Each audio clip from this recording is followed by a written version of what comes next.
Okay, so it's kind of the beginning of spring here in Fort St. John, British Columbia, Canada, and I built this. I put this Volkswagen diesel engine in this jet boat over the last couple of years, and last year was the first year I got to use it a lot. And I put up a video, and I had a lot of questions about various parts of the engine and whatnot. There you can see it in all its beauty. But I just thought I'd point out some things and explain what I did. First of all, I'll just start by saying it's a American Turbine SD 309 jet, and I have a shitty old Dominator nozzle on it that I bought on eBay for like 70 bucks because I broke the original nozzle off on a gravel bar. There's the sonar thing for my fish finder. The boat's a 20-foot welded aluminum, and it doesn't have Teflon on the bottom, unfortunately, but it's a homemade and apparently a copy of an Alleycraft, which are built in Prince George, BC. This thing's also built in Prince George.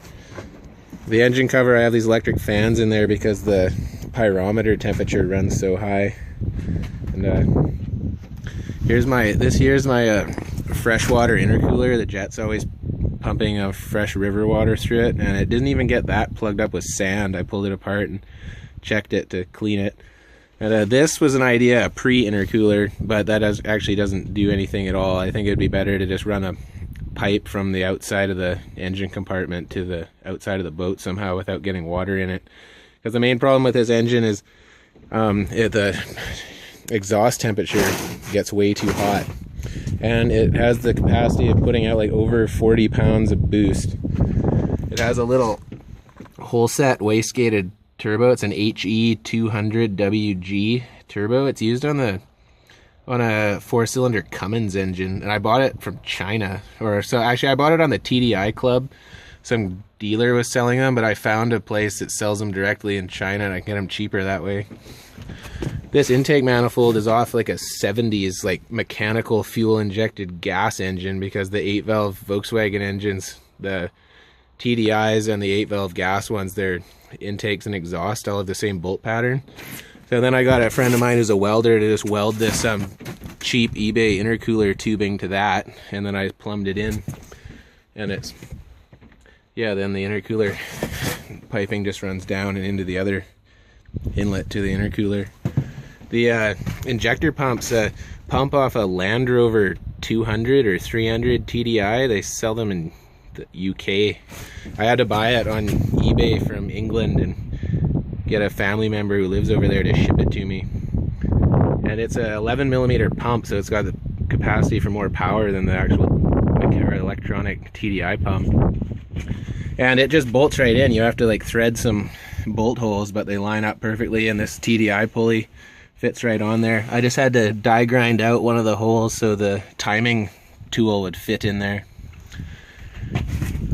And I have it's got a closed cooling system. Here's my heat exchanger that's bolted to the transom here, and I found that on Craigslist for like $100 or something, and I got it mailed to me by another family member.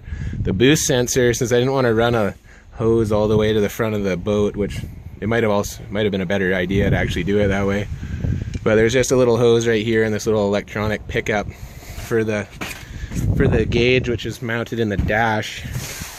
This is the boost gauge here, and here's the pyrometer. And it used to have a Chevy engine in it, and I just used all the other gauges and hooked them all up with various sensors. The tachometer I hooked up with I bought this kit on eBay. It's called Dakota Digital, and it's just got a little sensor which is right down here, and it just runs off the flywheel teeth. And then I just had to mess around with some settings on the back of the tachometer, and now the tachometer seems to work just fine. I don't even have glow plugs hooked up on this thing, but like I don't know, like last night it was freezing and the boat kind of sat all day and it just fired right up. Like this thing, I don't know what's up with this engine. It had about 280,000 kilometers on the engine when I put it in the boat, but I put ARP head studs in it and a new gasket because I blew the gasket right away. But I put about 50 hours on the boat last summer and it's worked fine so far. But aside from like a few little things, like there's oil leaking everywhere because this the vent on the valve cover here isn't sealed tight. And yeah, now the bilge is all full of oil and it's all gross. Here's my mechanical fuel pressure sensor. It's just right where the old dummy light sensor used to go. And then I got these ugly coolant hoses that I obviously couldn't find pre-made hoses for this thing, so I just ran this gross heater hose. I'm still using the Volkswagen Overflow, but I'll probably change that one day. Even have a Volkswagen fuel filter deep in there, bolted against the back of the transom, but I wish I'd used a different one, but maybe I'll change it one day. But I have an idea of building a second boat with 2 engines in it, so I don't know what'll actually happen to this one. I'll just keep using it for the time being. And I've got one of these little Mr. Gasket electric fuel pumps, which so far seems to work fine. There's two about 180, 200 liter tanks. There's one on each side. The other one's under the cover. I just put some fittings in there with a hose so you can see the fuel level, because there's no electronic fuel gauge. I'm just cheap and I had an awful lot of time, but I spent tons and tons of hours building this thing. But so far it's worked without exploding. Just for my next boat I want to build one with stroker cranks, which I found some website you can buy them. Stroker cranks and stronger connecting rods. You can see the engine mount. That was another thing people were always wondering about. It's bolted to the front. You can barely even see it, but like it sits on these 2 rails and little rubber mounts that bolt into the boat frame there. And then it runs along to the back, and it's got a flat piece that bolts straight to the front of the engine. And I was too lazy to paint it before I put it in the boat. And then the back, we just made this bell housing out of a piece of plate and cut it with a circle cutter on a torch to match the flywheel. I got a machinist who's a friend to machine the bolt holes in, and then just use this little drive shaft, which is pieced together from something I stole from my work, and then like another piece that I got from an auto wrecker out of a Chevy S10 or something. The drive shaft's kind of a piece of shit. It would have been better to get an actual one for the boat, but this boat, when I bought it, came with no engine and no drive shaft or anything like that. And then the starter I've just got mounted over here. We had the machinist actually build a little tube that made the starter fit perfectly perpendicular. Then we bent the engine mount. We had to lean the engine back a little more than we'd previously thought.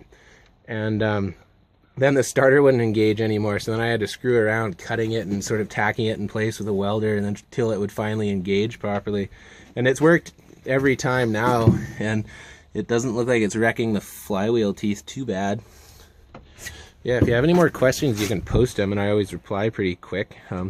I just got, the only thing the engine runs now is the alternator, and it's just got this little short belt that I found at Napa. I just bought a few of them and used one that fit.